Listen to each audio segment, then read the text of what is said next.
ദൈവത്തിൻ്റെ അതിപരിശുദ്ധ നാമം വാഴ്ത്തപ്പെടുമാറാകട്ടെ. നാം വിശുദ്ധമായ വലിയ നോമ്പ് കാലഘട്ടത്തിലാണ്. ഈ കാലം ഉപവാസത്തിൻ്റെയും പ്രാർത്ഥനയുടെയും ആത്മപരിശോധനയുടെയും സമയമാണ്. നോമ്പിൻ്റെ ഹൃദയത്തിൽ നിലകൊള്ളുന്ന ഒരു മഹത്തായ ഗുണമാണ് വിനയം. നമ്മുടെ ഇന്നത്തെ ചിന്തയ്ക്കായി തിരഞ്ഞെടുത്തിരിക്കുന്ന വിഷയം വലിയ നോമ്പ് വിനയത്തിൻ്റെ മാതൃക എന്നുള്ളതാണ്.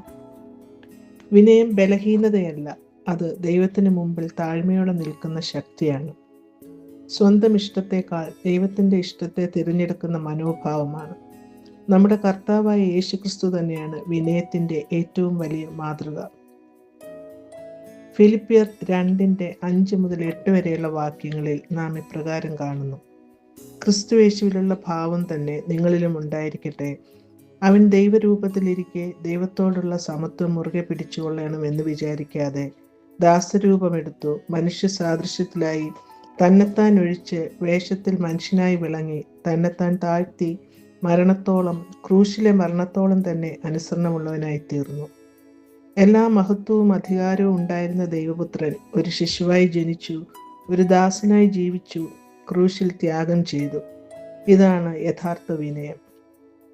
യോഹന്നാൻ 13:14-15 വാക്യങ്ങളിൽ ശിഷ്യരുടെ കാൽ കഴുകിയ ശേഷം യേശു ഇപ്രകാരം പറയുന്നു: കർത്താവും ഗുരുവുമായ ഞാൻ നിങ്ങളുടെ കാൽ കഴുകിയെങ്കിൽ നിങ്ങളും തമ്മിൽ കാൽ കഴുകേണ്ടതാകുന്നു. ഞാൻ നിങ്ങൾക്ക് ചെയ്തതുപോലെ നിങ്ങളും ചെയ്യേണ്ടതിന് ഞാൻ നിങ്ങൾക്ക് ദൃഷ്ടാന്തം തന്നിരിക്കുന്നു. ശിഷ്യരുടെ കാൽ കഴുകൽ വഴി വലിയവനാകാൻ വിനയം വേണമെന്ന് യേശു നമ്മെ പഠിപ്പിക്കുന്നു. യാക്കോബ് 4:10 നാം ഇപ്രകാരം വായിക്കുന്നു: കർത്താവിൻ്റെ സന്നിധിയിൽ താഴുവീൻ, എന്നാൽ അവൻ നിങ്ങളെ ഉയർത്തും. 1 പത്രോസ് 5:6 പറയുന്നു: അതുകൊണ്ട് അവൻ തക്ക സമയത്ത് നിങ്ങളെ ഉയർത്തുവാൻ ദൈവത്തിൻ്റെ ബലമുള്ള കൈക്കീഴെ താണിരിപ്പിൻ. ഇവിടെയുള്ള സന്ദേശം വ്യക്തമാണ്. ആദ്യം താഴ്മ, പിന്നെ ഉയർച്ച. ആദ്യം കീഴടങ്ങൽ, പിന്നെ അനുഗ്രഹം. മീഖ 6:8 പറയുന്നു: മനുഷ്യ, നല്ലതെന്തെന്ന് അവൻ നിനക്ക് കാണിച്ചു തന്നിരിക്കുന്നു. ന്യായം പ്രവർത്തിപ്പാനും ദയാതൽപരനായിരിക്കാനും നിന്റെ ദൈവത്തിൻ്റെ സന്നിധിയിൽ താഴ്മയോടെ നടപ്പാനുമല്ലാതെ എന്താകുന്നു യഹോവ നിന്നോട് ചോദിക്കുന്നത്?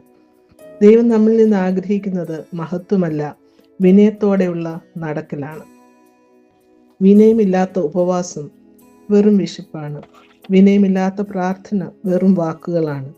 പക്ഷേ വിനയത്തോടെയുള്ള നോമ്പ് ഹൃദയത്തെ മാറ്റുന്ന അനുഭവമാണ്. വിനയം നമ്മെ ക്രൂശിലേക്ക് നയിക്കുന്നു. ക്രൂശിൻ്റെ വഴി തന്നെ ഉയർപ്പിലേക്കുള്ള വഴിയാണെന്ന് നമ്മൾ മറക്കരുത്. ഈ വലിയ നോമ്പ് നമ്മുടെ പുറംജീവിതം മാത്രമല്ല, ഹൃദയത്തെയും വിനയത്തോടെ രൂപപ്പെടുത്തുന്ന കാലമാകട്ടെ. ദൈവം നമ്മെ ഏവരെയും അനുഗ്രഹിക്കട്ടെ.